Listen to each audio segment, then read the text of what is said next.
Hi, welcome back to the Listen Up Girl podcast. I'm your host, Zach Randles-Friedman, and today I'm bringing you a special report, one that sits at the intersection of pop culture, politics, and lived reality. Right now, LGBTQ visibility is everywhere.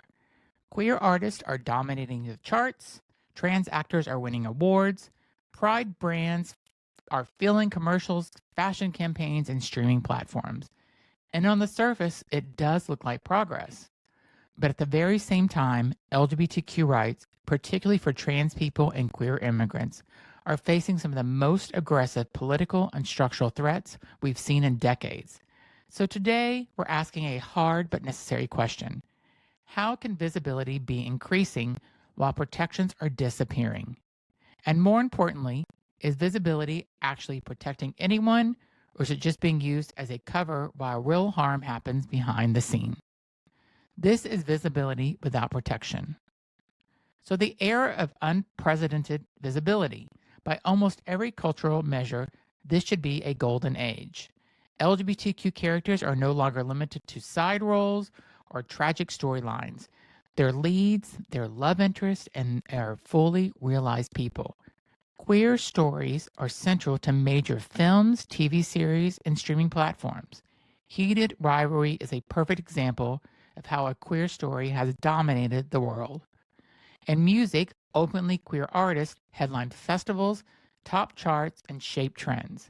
Pride aesthetics influence fashion, advertising, and branding year-round, not just in Pride Month, the month of June. For many LGBTQ+ people, especially younger listeners, this matters deeply. Representation can be affirming, it can be life-saving, and it can show someone they're not alone. But here's where the story shifts. Visibility does not equal safety, and representation does not automatically translate into rights. And when visibility becomes the only measure of progress, it can actually hide how fragile that progress really is. When visibility creates the illusion of safety, visibility can create comfort for audiences, for allies, and for institutions. When people see queer celebrities thriving and they see pride flags everywhere, it's easy to assume the hardest battles have already been won. But visibility can create illusion. That quality is settled, that protections are secure, that backlash is exaggerated, and that illusion is dangerous.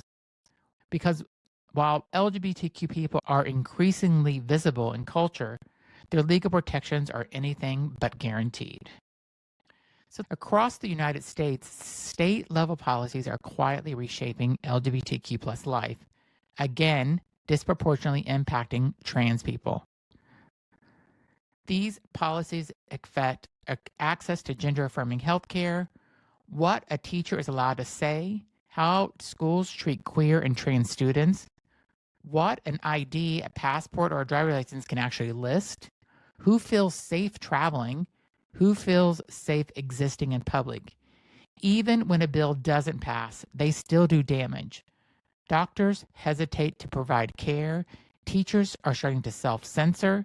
Families quietly plan exits from their states, or even maybe the country.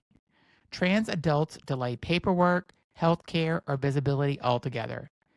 Experts call this a chilling effect, where fear, uncertainty, and anticipation become tools of control. And here's the contradiction. All this unfolds while LGBTQ+ visibility reaches historic. People are celebrated publicly and constrained privately.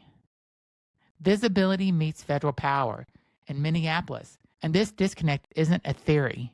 It's playing out right now in real cities and real communities. So let's look at Minneapolis. In recent weeks, increased ICE activity and federal enforcement have turned the city into a flashpoint, sparking protest, and I'm talking hundreds of thousands of people, fear, and renewed conversation about who is actually protected in the moment of crisis. For LGBTQ+ immigrants, especially those who are undocumented, trans, or seeking asylum, visibility offers no shield. Representation doesn't stop detention, cultural acceptance doesn't override federal authority, and pride flags don't prevent families from being torn apart.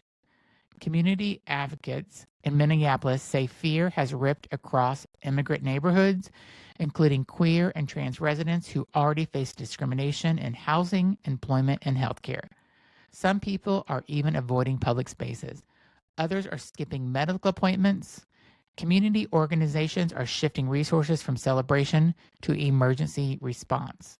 And what's striking is how quietly this happens when public culture continues celebrating progress. This is visibility without protection in real time. Minneapolis is often viewed as a progressive city, but federal enforcement doesn't stop at city values or local politics. And for the LGBTQ plus immigrants, that reality is sobering. Before I continue, I wanted to thank Mint Mobile for sponsoring this episode. Really talk. Now that the holidays are over, I feel like my bank account is still trying to recover. Between the food, the drinks, the gifts, it all adds up.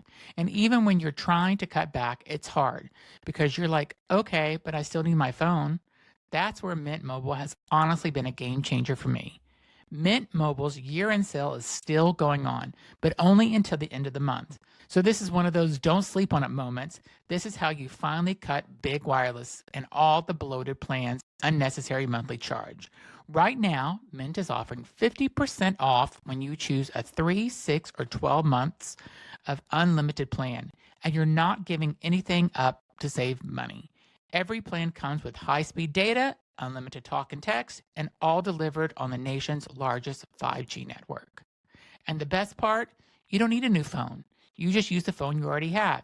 You keep your same number and all your contacts with you. No hassle and no stress. If you're looking for one easy way to save money this month, quit overspending with wireless with 50% off unlimited premium plans. Plus, start at $15 a month at mintmobile.com/listenup. That's mintmobile.com/listenup. Limited time offer, upfront payment of $45 for 3 months, $90 for 6 months, or $180 for 12-month plan required. That's $15 a month equivalent. Taxes and fees extra, initial plan term only, more than 50 gigabytes, may slow when network is busy. Capable device required. Availability, speed, and coverage varies. See mintmobile.com.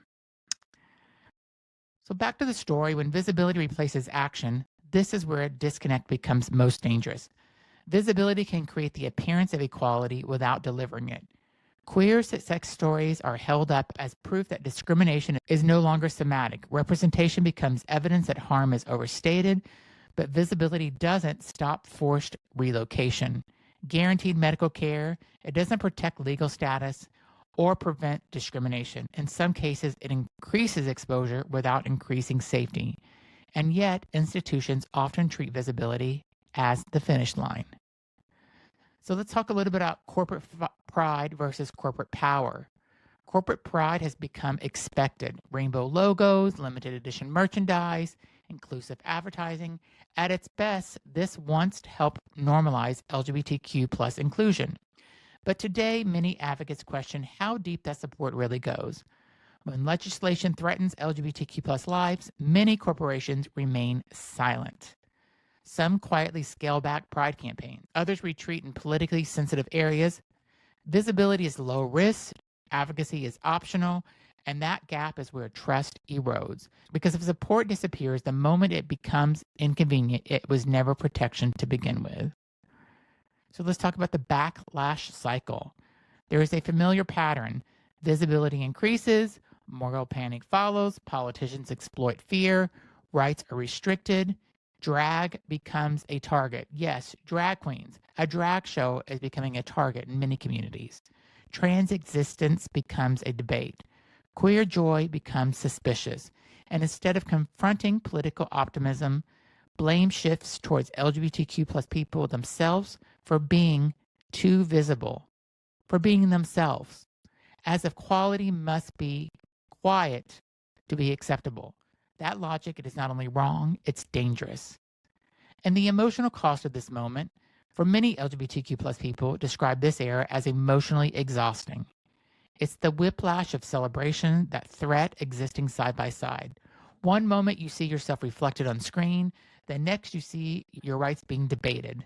The contradiction creates anxiety, burnout, and constant vigilance.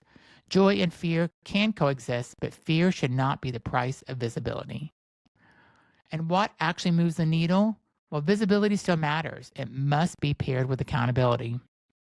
Real progress requires policy protections, corporate advocacy behind branding, media connecting culture to consequences, and allies showing up outside of Pride Month. Voters focusing on local and state races, and visibility opens the door. Policies decide whether it stays open. This midterm election in the United States is going to be more important than ever. It is going to change our country. If we do not make this change now, who knows what this country will be in the future years to come. We have to look at this and say, when is enough enough?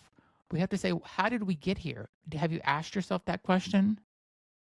Well, this may be one of the most visible eras in LGBTQ plus history, but visibility without protection is fragile. Visibility without rights is temporary, and visibility without accountability can become a distraction. The question isn't whether LGBTQ people are seen. The question is whether being seen will finally be matched by real, enforceable protections, or whether representation will continue to mask a growing erosion of rights.